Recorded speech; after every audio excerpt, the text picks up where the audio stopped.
Alright, hello everybody and welcome back to today's Bitcoin update. It's been an important 24 hours. Bitcoin has just now reached a new all-time high after we already reached an all-time high on Sunday.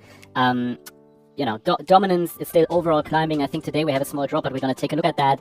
And we are officially inside the historical timing window where prior cycles have topped, but I think it's still too early to talk about that we have topped. I don't expect us to have topped, and we just formed a new high. A lot of people expected already before that we have topped. I'm still in the camp of people who say we should go a bit higher, ideally, right? But we are in that timing window, so we're going to take a look at that. We're going to just follow our routine here. So we're going to go through the weekly trend, seasonality, cycle length, dominance, and what it all means going forward. We'll start with a broader picture here. This is the monthly chart. Actually, I just wanted to show you that Bitcoin in this month has gone up above 10%. Yeah, and September is historically weak month, was a 5% increase, roughly. Okay, we'll see that. We'll check that on our table. Close was around 6%, 5 to 6%. So we're going to take a look at that on our seasonalities chart. But looking at the weekly time frame, you can see clearly that the price has formed a new all-time high after bouncing from our moving average, after bouncing from our 21-week EMA here that we've been tracking. Yeah, nice pullback to it. We've been tracking it throughout August and then September and now October. And the idea was that there is absolutely no sign that this bull market is over until we break at least below the 21-week EMA. And I told you, even if we break below it, it is likely that we are simply going to test the 55-week EMA. But that is not even necessary. So we have a nice buffer between that 55-week EMA, which I consider a very, very important trend filter. It's around $112,000. No, sorry, that's the 21-week EMA. Sorry. So the 21-week EMA is around $112,000, and the 55-week is around $99,000 right now. So, I mean, whether this turns now into sustained price discovery, which I think most people would like to see, or just another, let's say deviation, then pullback before the next leg up, that remains to be seen. I think for now, if we can get a daily candle close above the prior all-time high, that would be helpful, especially above the Sunday high, because last time what happened, we pushed above the previous all-time high, then fell back below it, and then closed the daily candle below. A daily candle close above the Sunday high would indeed be helpful and be a sign of strength. So, follow through is what we want to see next. Yeah, continuous upside here, and we are going to track that closely in the days ahead. We have here the next larger resistance in the area around $129,400. There are some smaller resistances around $127,000, which we talk about every day on the More Crypto Online channel. But yeah, overall here, no sign that we have actually topped. Let's take a look here at seasonality. Let's see if we can open that. Yeah, seasonality. This is our monthly returns heat map. It continues to play out with, I would say, near textbook precision. We've talked about it for months now, weeks and months. When September closes green, which it did, yeah, then October tends to rally. And to be honest, October even tends to rally when September is red.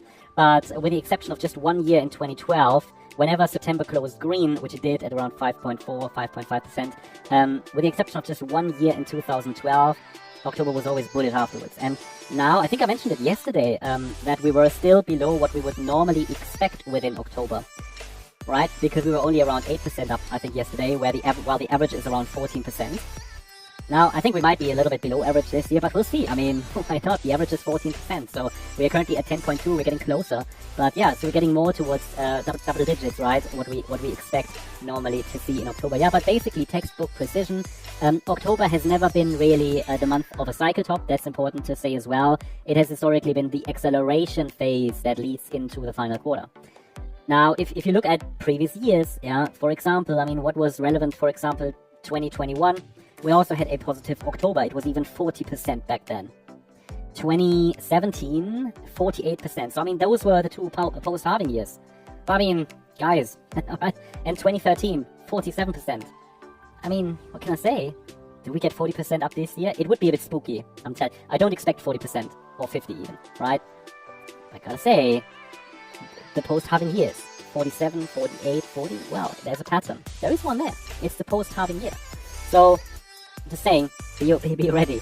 Now anyway, I know people are like, this time is gonna be different, but so far everybody who said this time is gonna be different, so far, has been wrong.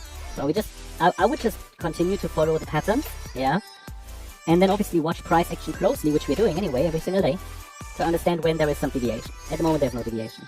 So we're now kind of, still early October, and the market is behaving as expected. Now let's also take a quick look at cycle length. We do this also every day. We're now at day 1050 in the cycle after the last low that formed in November 2020.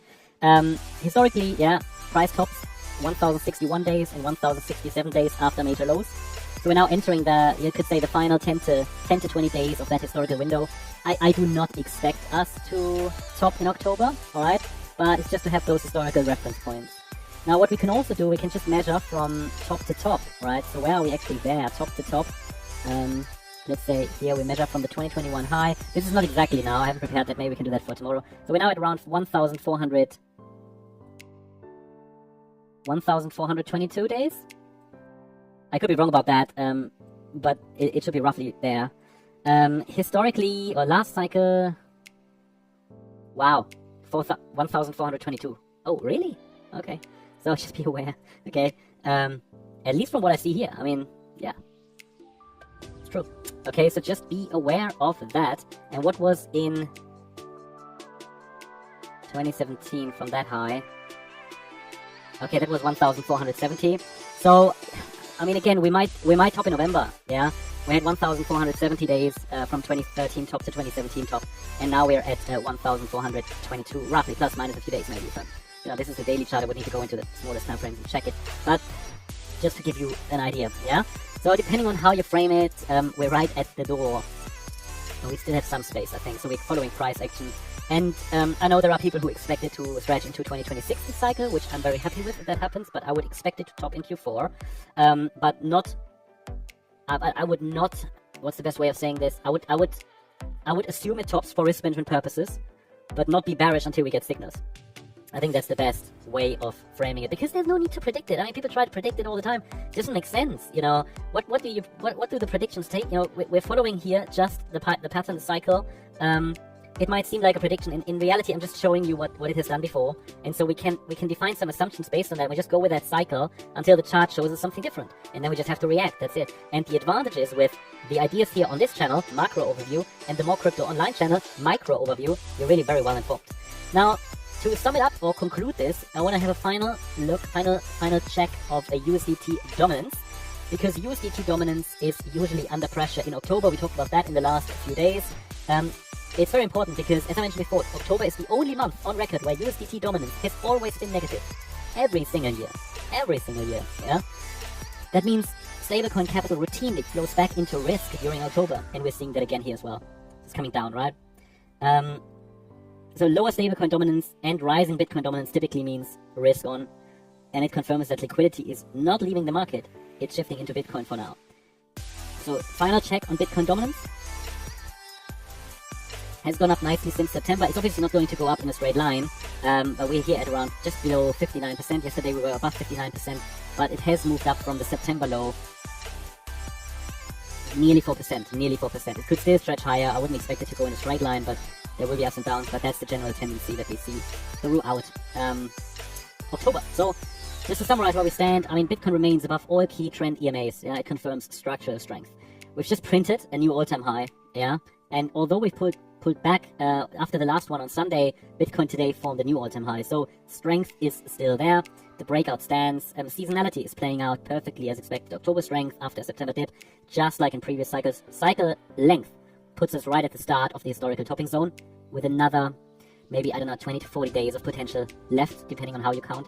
And Bitcoin dominance has risen since September, since the expected low, while USDT dominance falls, confirming risk on behavior and a likely continuation of Bitcoin leadership. Yeah, that's what we see right now. So the base case is clear. We are in the late stage of the cycle. Bitcoin is doing what it historically does in Q4, but we haven't yet seen any signs of a blow off top or exhaustion. So for now, we stay with the trend, stay with the structure, seasonalities, Libre structure, and we watch for follow through. And remember, at the end of the day, the price writes the story. We just read the structure. I wish you a great day. Make sure that you give the video a thumbs up if you like the analysis, and also subscribe to the channel. Thanks so much. Bye-bye. Are you looking for exchange with zero fees over 3,000 plus trading pair with industrial leading liquidity proof of reserve that has 1:1 ratio with 24/7 online customer service support? Scan the QR code to easy to direct MEXC website and start your first trading. Thank you. Trading is never as easy. But who say you can't have fun? In every minute you lend, the more you will enjoy. As you grow up in this industry, you will find yourself, and so round yourself with people who will help you to grow up as trader. It's hard in the first place, but I am sure you will be successful. As a trader, always remember trend is your friend.